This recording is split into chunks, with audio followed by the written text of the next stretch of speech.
Radiant team pick. Venomancer.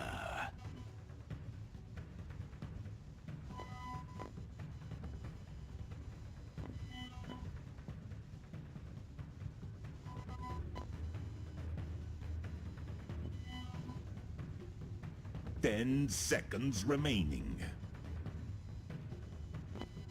5 seconds remaining.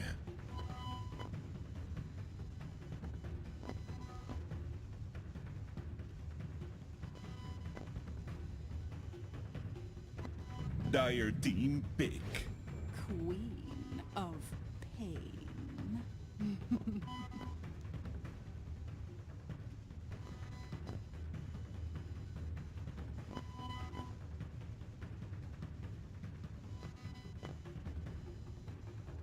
10 seconds remaining. 5 seconds remaining.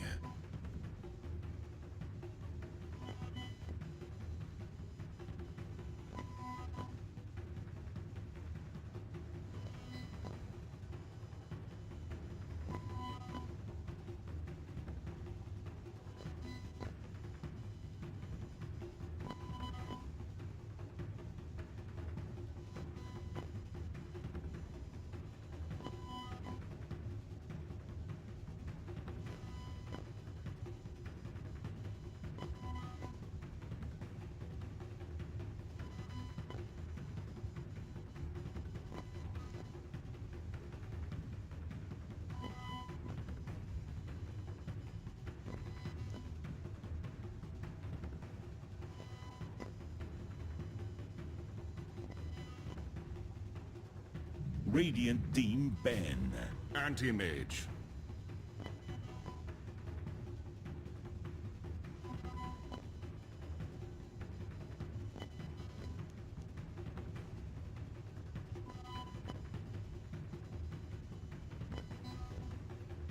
Ten seconds remaining. 5 seconds remaining.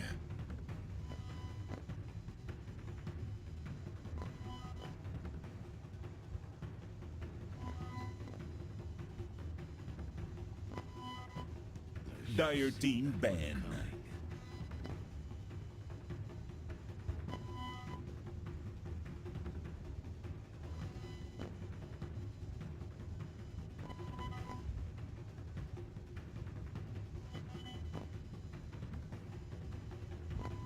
Ten seconds remaining. 5 seconds remaining. Dire team pick.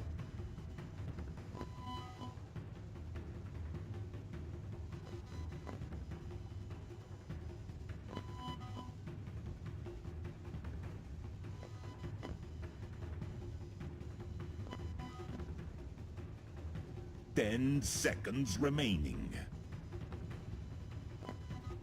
5 seconds remaining. Radiant team pick. Lich.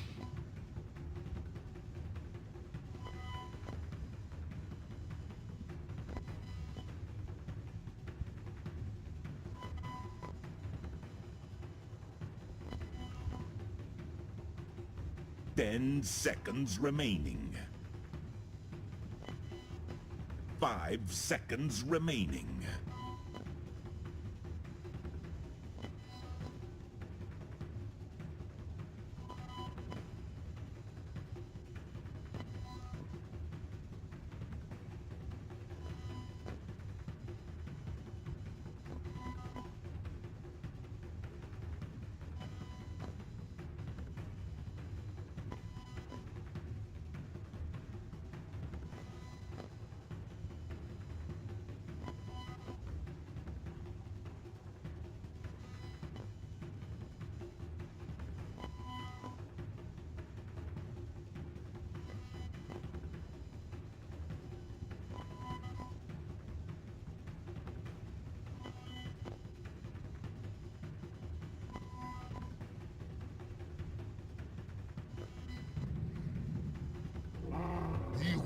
Choose your hero.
Нечто.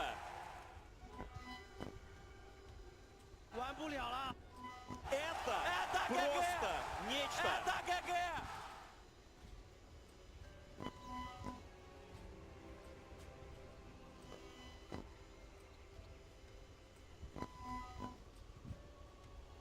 Tournament, I believe, and they even have amplified damage. So VP's damage is high.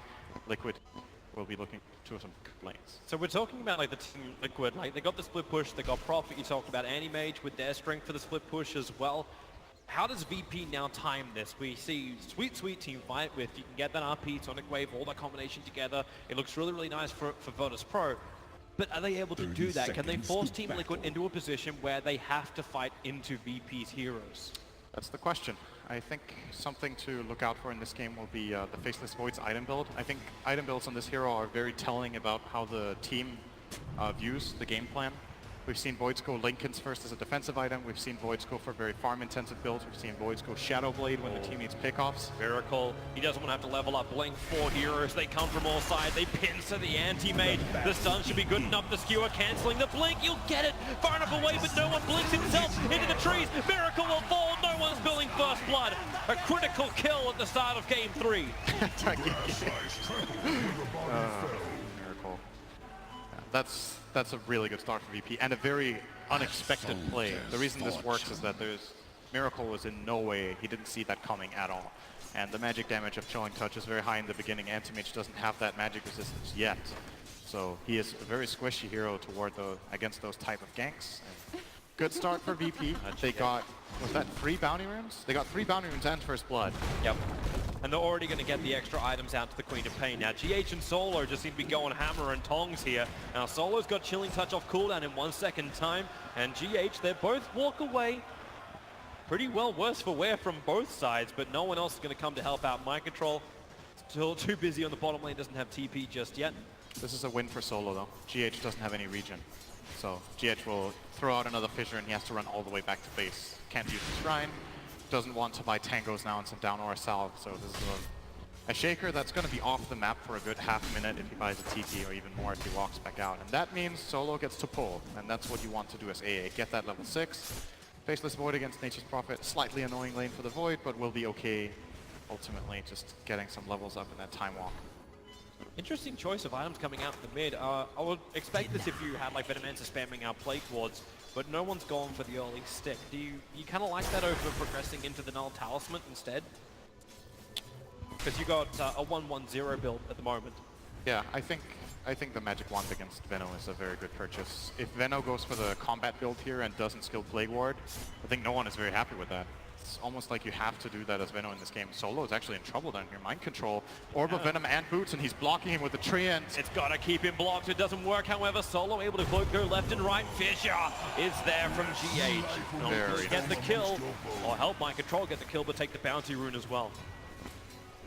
He's going to give Ramsey some space in that lane to get a lot of free CS, but good pressure from Liquid to prevent Regeneration. this AA from finding the levels. Didn't really successfully get anything out of that pull, and Shaker is finding a purpose very early here. This is really nice for no one. Obviously a lot better at contesting the... Oh, Solo, not again. Oh, really? Cut through the trees. The creep wave's coming in from the Radiant side. Won't block out his own teammate, however. He almost got surrounded by the Treants there. Had a couple of tangos to work with, so could have probably chopped his way out of there, but with a well-placed fissure, that could have been a second kill. So no one went back up to full life. He found a regeneration room at the 2-minute mark on the top. So Battlement for all his harassment doesn't really pay off. The fissure from GH, however, will help out. All right, Matumba is going for that full combat build, at least for now. 2-2-0 build on the Veno, so no Plague Wards. I'm wondering if he chose it simply because he saw the stick. Yep. Curse knife by MC, and he gets out. He does. They sprayed out, but now Matubba's in trouble. Lil able to get the crush. This is a big kill if they can bring down the Venomance. They need him to be a big influence Team Liquid. And that's a kill going the way of no one. A momentum-based hero like Queen of Pain, dangerous when you give her kills, especially 2. And Lich even TP'd in there going for the deny, but did not get it. Lil is hot on his tail. Kuro has boots. It's too deep. Yeah, he's going to get out of there. There's no bounty rune to contest right now either for Lil, but he has the money now for Tranquils. So we'll be heading over to the side shop. And well, we haven't talked too much about the CS, Toby, but VP are owning the lanes. They're doing really well on farm. Even Pasha's offlane Magnus is out-farming Miracle's anti-mage by quite a bit here. The no points in Empower Magnus actually out-farming the anti-mage. Yeah, and he went for a fast soul ring, so now they have guaranteed spell casting in the lane. Very nice to have against anti-mage. Oh, no one's in trouble. Matubberman looks like he's able to hit the Gale as well as the Poison Sting. A quick blink away.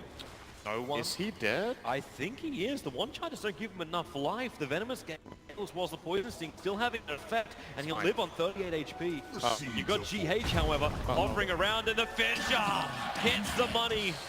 346 worth of that money, in fact. Liquid committed a lot for that kill. They TP'd in the Nature's Prophet behind, expecting the Queen to run back to base. Then when they realized that didn't happen, they had the Shaker covering the other angle. It's a very well-coordinated kill there, and GH reaps the reward. That's his mana boots 4 minutes in. Lil's going to harass the mid, actually managed to run himself into the mid, get the crush off with a double damage. One more attack from Noah will find the kill, the Frost. The return kill from Kuro, but a support for Core, and a heavy amount of damage into a Lich with no regeneration. He's got Frostblast off cooldown, but it's only level 1. And no one's still got a lot of regeneration. To base time for Kuro, I think, unless he sends out a flash. Lil, he's got the sprint. Mind Control's in trouble. Here comes another crush. He's going to get around the corner. A quick jump forward. They're looking for a time lock. They'll go with a crush, and then the time lock from Ramsey will connect. Mind Control, he thought he'd be fine. Sprouting up, attempting the TP.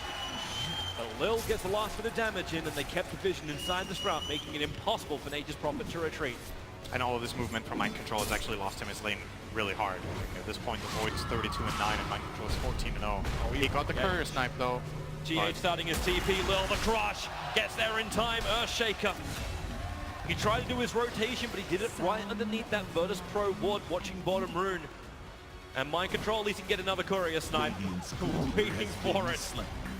Rares can start to be gained as more and more couriers get killed. All right, that is... Now that he got 2 courier snipes, I think he's happy again. That is so big. This one was flying, I believe, was it? Yep, it was flying courier. That's a lot of experience as well. I believe he was almost... Oh, no one. But Tubberman's just lacquering on the dots, and this time it should be enough, and he'll blink over to the shrine, so no one, the regeneration will keep him alive. And then Lil even steals the haste sprint from Matumba. This is not nice. It's a lot of targeting on mid lane from both teams.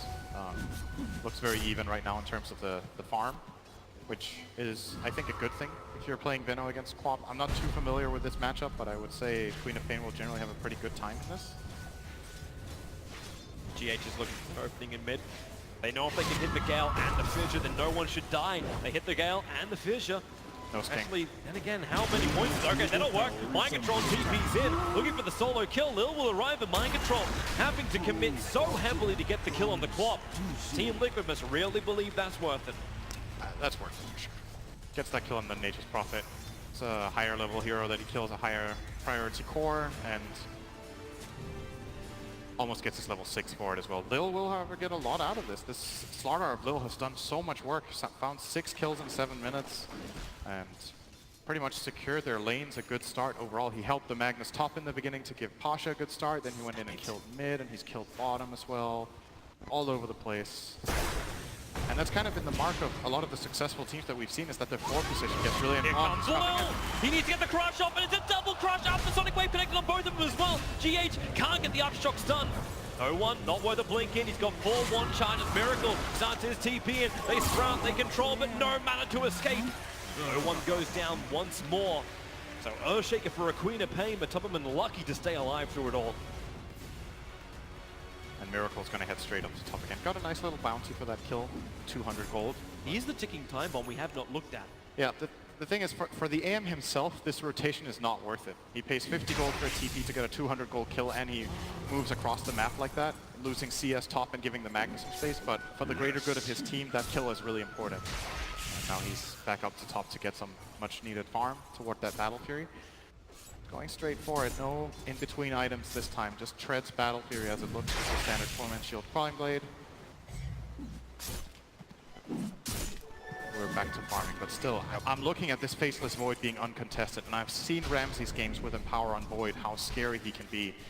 This is actually one of the classic carry matchups from years ago. Back in the beginning of Dota 2, we had a lot of games with Anti-Mage versus Void, where both heroes would go Battle Fury and see who could farm the hardest, and Anti-Mage always won, so that was pretty boring. But nowadays it's different. If you have this Empower on the Void and he itemizes correctly, he has a lot of killing potential onto the anti-mage. Builds like getting the Silver Edge, for example, so that he amplifies the magic damage of his team with the AA Blast, or he could get the Manta Diffusal build, so he can kill the AM with all that physical damage. With Empower, this Void can kill AM on his own later on in the game. That's worrying, because AM wants to split push, and he can die to Ramses. Bill's looking for an opportunity to try and gank, putting down the Observer Wards, but man, this is really unlucky for him. Both of the Observer Wards he planted in range of 2 Sentry Wards that Liquid already had down. They fed the first one to the Anti-Mage, and now they can just give that mid one out whenever they want to. But Tubberman's probably looking for that. But you're right about the Faceless Void, and we haven't seen him really been in the fights just yet. That's something which Liquid have to be careful of. This is why Mind Control is now sitting inside of his own jungle. He cannot come close to this Chronosphere without just knowing the fact he's dead. Dire's Like top Ramses will be tower going is for under attack. either Vlad's or Mask of Madness. More than likely the Mask as a position 1 Void. I don't see too much reason to go for the Vlad's in this game. It's not even particularly good against the enemy team. So we'll be maximizing his farm with that build-up, giving him more solo kill potential. Dire's bottom tower And he's is keeping the under pressure on this attack. bottom lane. There's going to have to be a rotation. No, Mind Control, not again, really. Oh, I thought he was going for the courier somewhere, but he did. Oh, he's just actually- spawning some treants to defend his tower, basically. He's creep skipping. Yeah. Dire's Just bottom the trance. tower is under He doesn't have enough attack. mana for Wrath of Nature. Radiant's GH is top moving tower over. This is a under level 4 attack. Earthshaker. They don't kill Faceless Void, but they can at least force him away from the tower. I don't think these treants are actually doing enough. Well, actually, yeah, they'll do enough damage. And this game is, at this point, we have some nice, crazy early kills, but I think it's realistic that this game is a bit quiet now for a while. Both teams will be content to farm. It's very difficult to... Say that. I look maybe towards not. mid. Like, they're going to start with the Shadow Strike. This is a smoke move from Lil with the sprint. He's going to have to move at speed. The Ice Blast is coming in. Venomous cannot regenerate through that. He gets the Nova off, but no one's in range. It actually hit nobody. Yep. Great kill there from VP. This is the kind of plays you're going to see. Like, either they go for these skirmishes or they just farm, because Magnus is not ready to fight yet. He wants his Blink Dagger. The Void just keeps farming up and getting this Mask of Madness, and will keep Radiant's middle tower is just under rising up and attack. getting a lot of money. And you look across VP's lineup, if you want to kill, you're using the Sonic Wave. For Liquid, what's the kill potential, really, right? You have a Lich support together with Dire's Shaker, who's level bottom 4. tower It's is not that under easy to attack. find kills. You can TP in the Furion, but it's hard. AM doesn't really want to get involved too much. He wants to farm. So it's going to be a lot of farming and split push here, and that's why I feel like we're going to see a Shadow Blade coming out for Ramses later. It was a build we saw Resolution do for Empire. I can't remember the exact build order, but I think it was Dire's from bottom similar tower items. is under Ice attack. Blast? What did that hit? It hit Matubberman in the mid lane. He's just trying to force the lane out. Knowing that no one doesn't have the Sonic Wave means that Venomancer is fine in mid. There is enough burst damage. But they're pushing so many Euros down the bottom lane. Pasha is still free farming top. So you talk about the Shadow Blade coming up. I'm thinking about the other initiations. Once this Mask of Madness is on Ramses, you'll have the Blink Dagger on Pasha pretty soon, especially if they give him the space. And no one is controlling the mid lane up nicely. He's already got the Vel, so you've got that amplification kick in from Virtus Pro. When the blinks come out, it's a different story. Like, then VP will want to fight a lot more. I'm just saying, for now, Radiant's middle tower is under attack. it's fairly quiet. Slardar